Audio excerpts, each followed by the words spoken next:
c'est difficile d'être œcuménique. Beaucoup de nos paroissiens venant d'Afrique viennent d'églises où c'est pas la préoccupation. J'ai été très éclairé justement au Conseil œcuménique des églises, par un pasteur qui nous disait, vous savez, vous les Européens, parce qu'il était sud-américain, vous les Européens, vous avez un œcuménisme de la mauvaise conscience. Il faut réparer ce qu'on a mal fait. Voilà, on s'est divisé, c'est pas bien, il faut se réconcilier quand même. Sauf que ces divisions-là, on les a exportées en Afrique.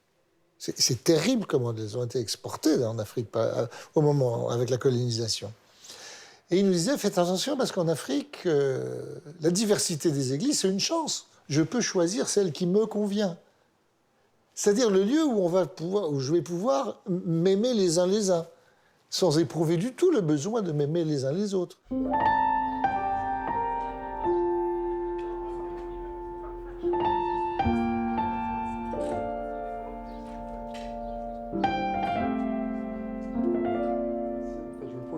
Moi-même.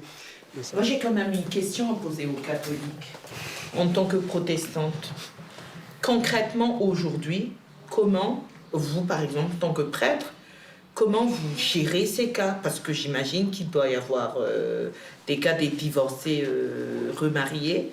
Concrètement, comment ça se vit dans les communautés aujourd'hui? Actuellement, si on se réfère au droit canonique et puis au texte de familiaris consortium, on ne peut pas donner la communion à quelqu'un qui est divorcé, remarié. Ni l'absolution. D'ailleurs, c'est lié. Ni l'absolution. Mais là, avec Amoris Laetitia de François, il nous est demandé, dans certains cas, de pouvoir envisager la communion eucharistique avec un accompagnement. Et ce discernement, il est laissé à la discrétion des communautés. Je ne vois pas pourquoi moi, en tant que... si je suis pasteur, je ne parle là pas en tant que catholique, mais je suis pasteur d'une paroisse, je refuserais qu'ils viennent communier, quoi. Parce que pour moi, la communion, la table du Seigneur, c'est pas moi qui invite, c'est plutôt Christ qui invite à sa table ces pécheurs, ces gens qui sont dans des situations difficiles. Nous abordons effectivement des questions éthiques qui touchent beaucoup à la pratique dans l'Église catholique essentiellement et puis aussi dans l'Église protestante. Je dis pratiques parce que ce sont des questions quand même qui ont longtemps été posées à l'Église et surtout au couple et à la famille en général.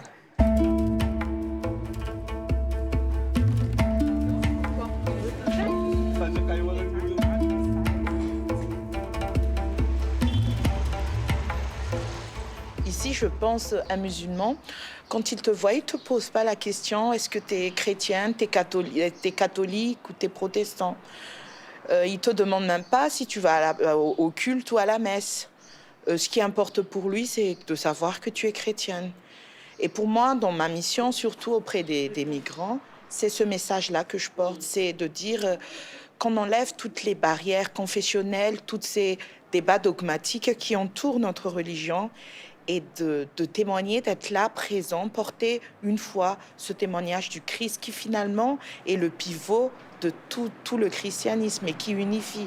J'ai quitté durant un temps l'église et c'est seulement en arrivant au Maroc que je suis revenu à l'église grâce aux musulmans, grâce à la prière des musulmans, qui a interpellé ma foi et qui m'a fait revenir à l'église.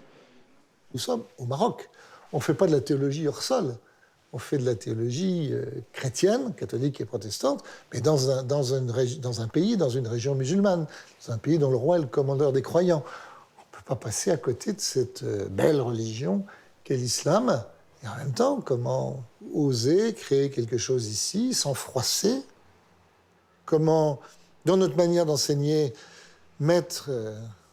bien sûr, le dialogue œcuménique est au cœur, mais...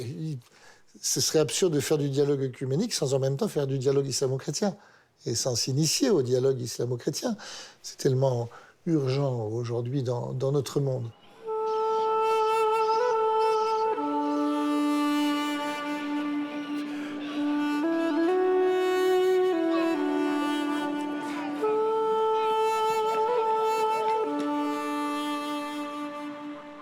Je suis prof d'arabe standard, arabe coranique, classique. Et j'enseigne aussi un cours qui s'appelle « Les sources de l'islam ». Il s'agit d'enseigner le contenu en général, le contenu essentiel, qui fait la partie la plus essentielle de la foi musulmane dans le Coran et dans les traditions prophétiques. Quel regard portent les Marocains, ou on pourrait dire aussi les musulmans, sur l'œcuménisme?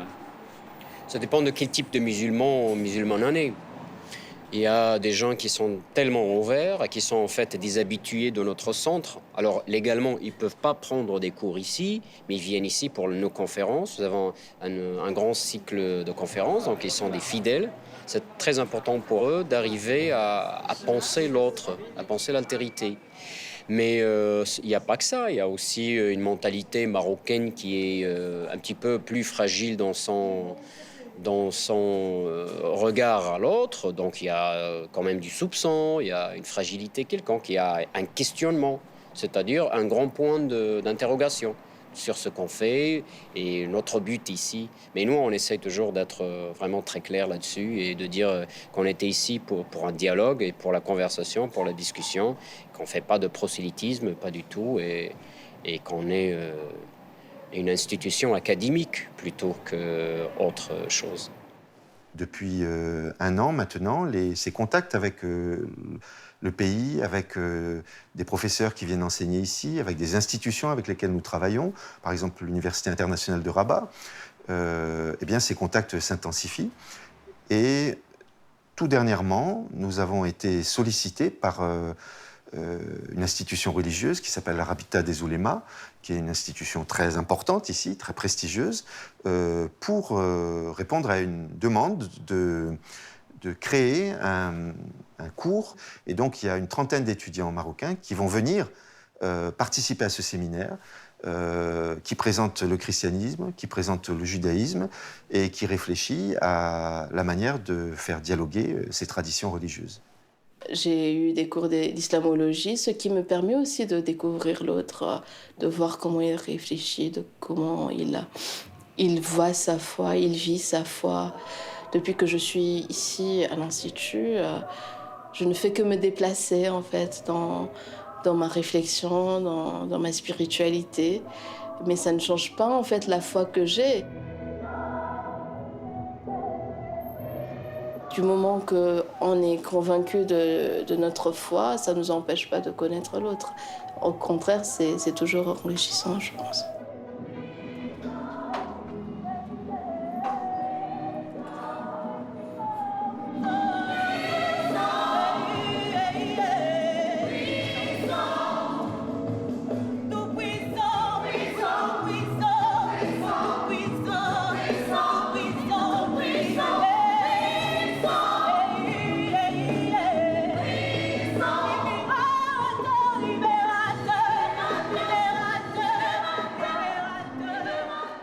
J'apprends encore plus ici que l'œcuménisme, c'est pas facultatif.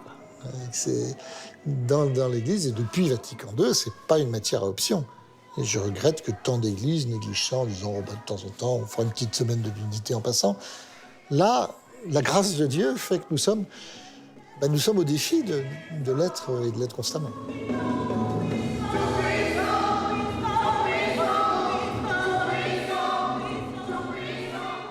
Je connaissais le protestantisme de l'extérieur et maintenant je peux dire que je le connais de l'intérieur. Je connais maintenant ces textes. On a cette mauvaise habitude, malheureusement, quelquefois, de prendre le texte toujours au premier degré. Et au bout de 2 années d'études, ou 4 années d'études aujourd'hui, mon rapport au texte n'est pas le même.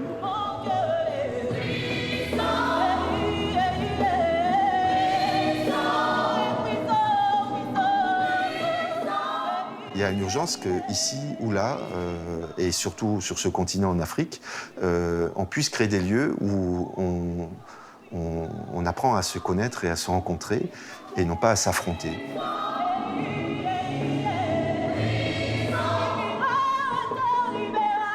Certes, il y a des différences, mais je ne parlais pas de division carrément. J'insiste plutôt sur la foi chrétienne qui nous anime et qui nous unit.